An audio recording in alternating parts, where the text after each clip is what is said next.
greatest thing is everybody is tired of it. And then sanctions on Iran. They could at least be human, right? And say, hey, man, we're going to take the sanctions off because so many of y'all dying. Not Donald, that boss, he ain't doing nothing. That boy is asleep. He's asleep at the wheel. I'll talk about the prayer for Ramadan later.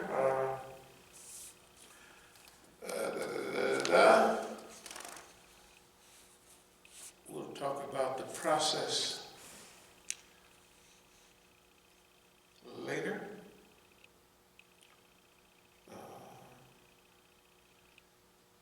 Stress, evolution, all that type of thing.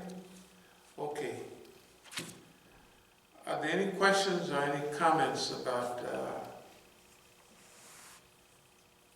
anything that we've talked about tonight? Any comments at all?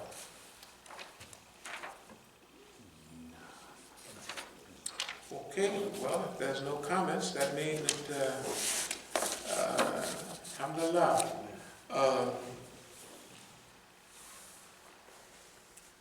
Yeah, I saw something, but you might have to read it. I can't find my glasses.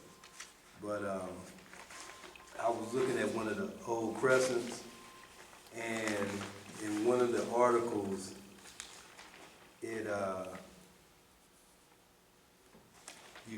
came across something that you had said at one of the conferences in Toronto. Right. And the reason why it jumped out because you've been talking about patience. Right. And basically, you talked about last class of how, you had written down that your intention has always been to inspire. Right, inform and direct. And just to show the consistency, now this is 2003. Right. Now, the consistency between then and now, and what your message is. But if you start right, is it here? Is it that one? Just to show. Oh, okay, I see. Yeah. The mechanical and ritualistic Islam of most Muslims today was contrasted with the Prophet's 13-year struggle in Mecca by Imam Muhammad al-Asi. No, the one that said Imam Musa. No, this one here. Here. Okay, pointed there. All right. Imam Abdullah Musa, speaking in his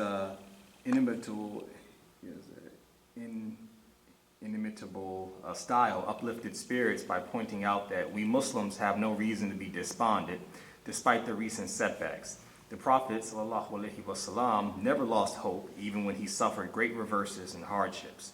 Imam Musa argued that the defeat of Saddam Hussein has opened up vast opportunities for Muslims if we would only reorient our outlook and understanding of life and the world. Illustrating his point with reference to the Sirah, he reminded the audience that in Mecca, the companions had complained about the intensity of oppression. The Prophet counseled patience, reminding them that the followers of earlier prophets had suffered much more. Imam Musa also warned against becoming submissive in the face of overwhelming oppression and the apparent technological superiority of the enemies of Islam. He said that some Muslims had adopted a cowardly attitude, feeling overwhelmed by the technological superiority of the kuffar. There is no permission for this in Islam, he said. Alhamdulillah. That's 2003, right? That's 2003. Okay, I was going to read the same basic things from Etiquettes of Fear and Panic. About don't be cowed down and don't be... Right. But, no, see, when you tell the truth, you don't have to remember what you said. The only time you have to remember is when you're lying all the time.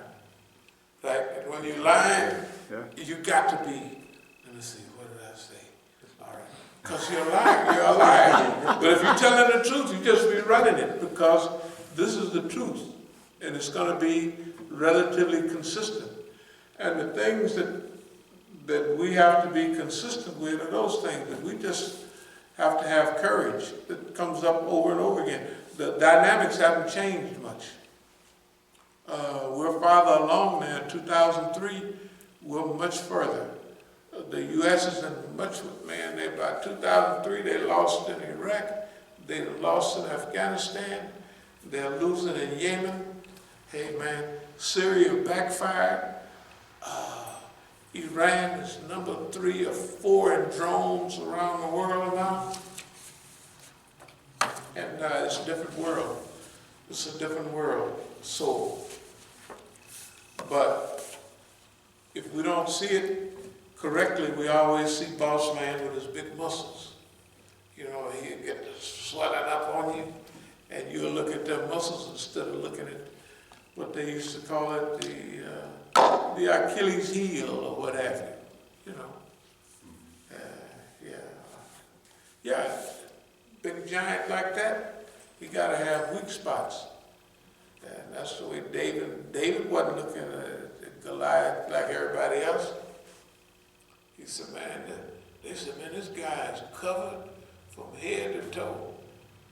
They said, man, this guy got a big spot up here, and I got just the thing for it, a slingshot, because this is what I've been using since I was a boy.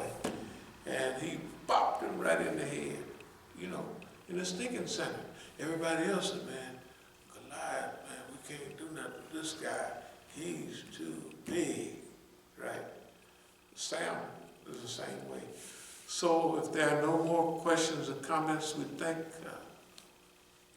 everybody for not only participation, but being patient with us. And remember, you have to be patient with yourself. Nobody's perfect. You don't have to be perfect. That's not a criterion. If that was a criteria for struggle, it probably wouldn't be a whole lot of struggle because nobody is, right? One of the groups would always say, yeah, we're going to go for jihad as soon as we get this together, as soon as we get that. Well, hey man, by the time you get all that together, it'll be time past for jihad. So, As-Sabiqun wa rahmatullahi wa barakatuh.